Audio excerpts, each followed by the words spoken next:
오늘 말씀은 창세기 43장 16절부터 34절까지 말씀입니다. 함께 읽습니다. 요셉은 베냐민이 그들과 함께 있음을 보고 자기의 청지기에게 이르되 이 사람들을 집으로 인도해 드리고 짐승을 잡고 준비하라. 이 사람들이 정오에 나와 함께 먹을 것이니라. 청지기가 요셉의 명대로 하여 그 사람들을 요셉의 집으로 인도하니 그 사람들이 요셉의 집으로 인도되매 두려워하여 이르되 전번에 우리 자루에 들어있던 돈의 일로 우리가 끌려드는도다.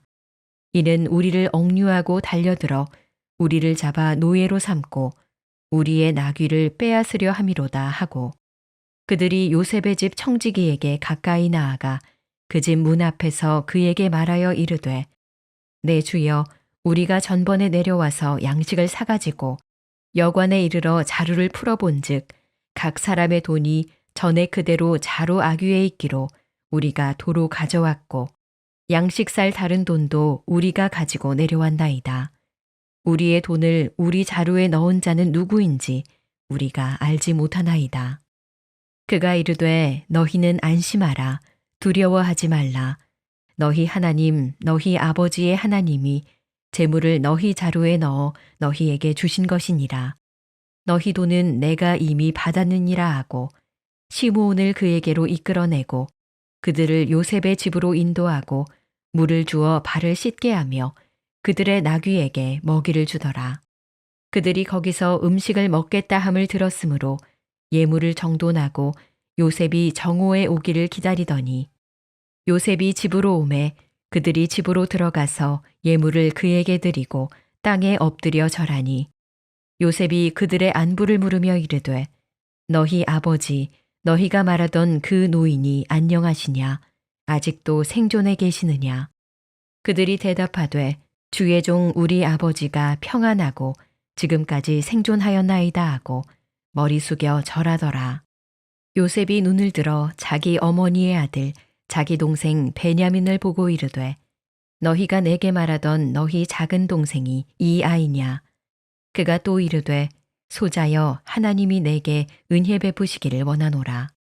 요셉이 아우를 사랑하는 마음이 복받쳐 급히 울 곳을 찾아 안방으로 들어가서 울고 얼굴을 씻고 나와서 그 정을 억제하고 음식을 차리라 하매 그들이 요셉에게 따로 차리고 그 형제들에게 따로 차리고 그와 함께 먹는 애굽 사람에게도 따로 차리니 애굽 사람은 히브리 사람과 같이 먹으면 부정을 입음이었더라. 그들이 요셉 앞에 앉되 그들의 나이에 따라 앉히게 되니 그들이 서로 이상히 여겼더라. 요셉이 자기 음식을 그들에게 주되 베냐민에게는 다른 사람보다 5배나 주매 그들이 마시며 요셉과 함께 즐거워하였더라. 샬롬의 식탁이란 제목으로 말씀 증거합니다. 우리 누구나 영혼 깊은 곳에서 평안을 갈망합니다.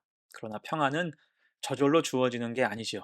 평안은 하나님이 주셔야 합니다. 특히 참 평안은 죄의 문제가 해결돼야 하는 거예요.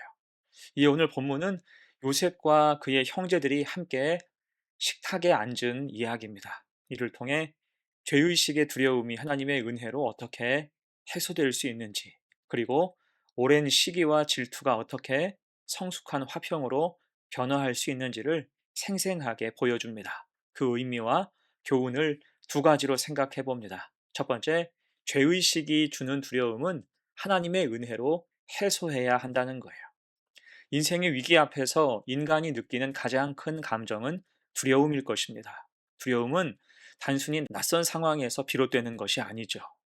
그것은 대부분 과거에 저지른 잘못, 양심에 새겨진 상처에서 자라납니다. 요셉의 형제들이 그랬죠.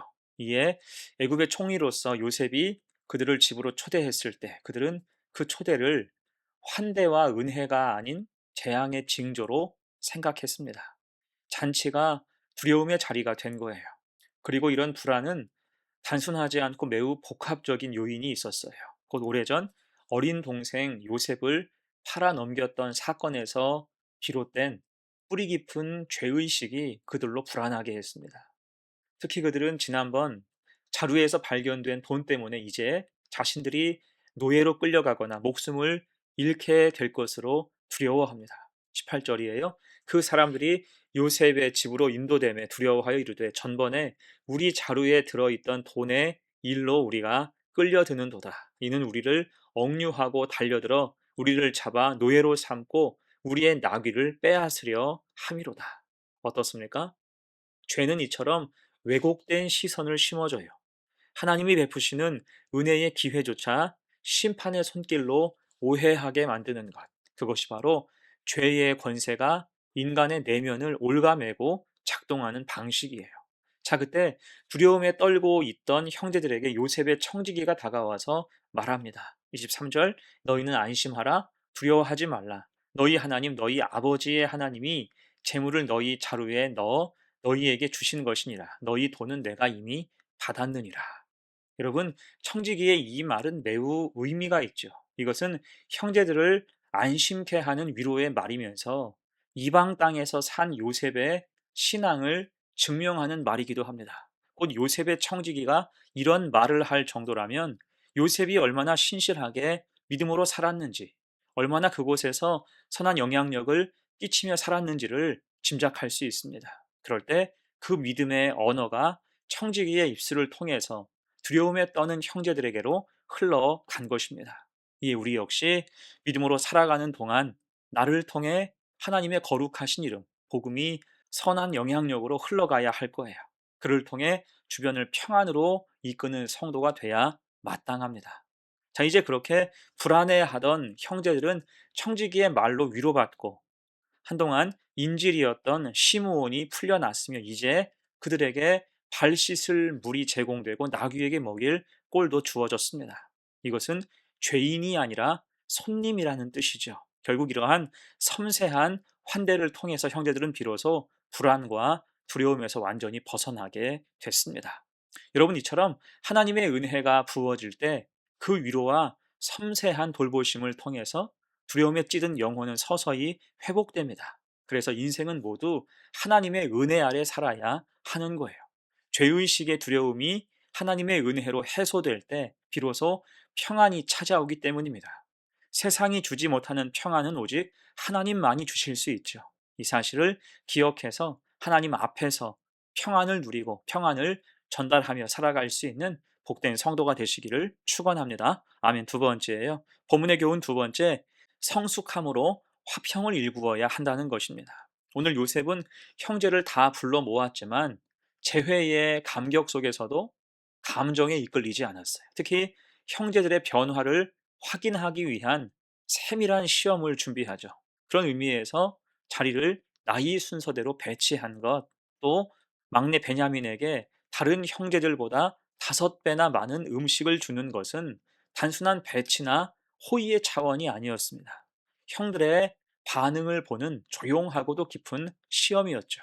우리가 알고 있듯이 요셉은 고난의 긴 세월 동안 자신을 팔아넘긴 형들을 원망하거나 복수를 꿈꾸지 않았습니다. 그는 어떤 어려운 순간, 억울한 순간에도 하나님께서 그 모든 일을 주관하고 계심을 믿었어요. 그 믿음이 요셉을 지금껏 버티게 한 거죠. 그럴 때 그는 하나님의 평강으로 복수의 칼을 든 자가 아니라 이제 풍성한 식탁을 차리는 평화의 사람으로 서게 된 것입니다. 다만 형들의 변화를 보고 싶은 거죠. 그래서 가정이 다시 화목하게 되기를 염원하고 있는 것입니다. 여러분, 이런 요셉의 모습은 우리에게 큰 교훈을 줍니다. 우리 삶에도 도무지 이해되지 않는 고난의 시간이 찾아올 때가 있죠. 그때는 왜 나에게 이런 일이 일어났을까? 누가 이렇게 만들었을까? 따지고 책임을 돌리고 싶죠. 하지만 그런 어려움 속에서도 그 모든 게 하나님의 뜻 안에 있음을 신뢰할 때 우리는 상처로 골마가지 않고 치유와 회복, 평강으로 살아갈 수 있는 것입니다. 과거의 상처에서 벗어나서 더 깊은 아름다움을 꿈꿀 수 있는 것입니다. 자, 연결해서 오늘 베냐민에게 5배나 많은 음식이 담긴 그릇이 놓였을 때 형제들의 반응이 어땠습니까? 34절이에요. 그들이 마시며 요셉과 함께 즐거워하였더라. 22년 전 아버지 야곱이 어린 요셉에게만 채색 옷을 입히고 특별히 아꼈을 때 형들은 시기와 질투로 그를 죽이고자 했습니다. 그런데 이제 그들은 베냐민이 특별히 대우받는 모습을 보면서도 시기하지 않았고 다만 함께 마시고 즐거워하고 있습니다. 여러분, 이런 변화는 결코 우연이 아니죠. 애굽에 와서 큰 위기를 겪고 형제가 볼모가 되고 또 베냐민을 데려오면서 아버지와의 관계가 회복되고 그 삶을 돌아보고 회개할 때 그 형제들은 이제 인격적으로 성숙해진 거예요. 죄의 짐을 점점 벗고 있다는 뜻입니다. 이렇게 요셉은 악을 선으로 갚으면서 진정한 화평, 샬롬을 구현하기 원한 것입니다. 여러분, 여기서 샬롬은 단순한 전쟁의 부재가 아닌 관계의 온전함, 충만한 화평을 의미합니다. 그래서 오늘 요셉의 잔치, 그 식탁은 샬롬의 식탁이었어요. 형제들이 두려움과 불안감을 내려놓고 함께 즐거워하는 자리, 곧 하나님이 이루시는 화해와 회복의 현장이었다는 것입니다. 이게 우리도 이런 자리, 이런 예배, 이런 교회를 꿈꾸면서 함께 만들어 가야 할 것입니다. 나에게 상처 준 자, 나를 오해한 자, 나를 시기한 자를 향해서 먼저 식탁을 차릴 수 있는 성도, 오늘 요셉처럼 화평의 사람으로 쓰임 받을 수 있는 귀한 성도들 되시기를 간절히 축원합니다. 자, 이제 말씀을 마무리하면서 오늘 요셉의 식탁은 단순히 배를 채우는 자리가 아니었어요. 그것은 불안과 두려움, 과거의 죄책감을 씻어내고 깨어진 관계를 회복하는 은혜의 현장이었죠. 이처럼 하나님은 우리에게 샬롬을 명령하십니다.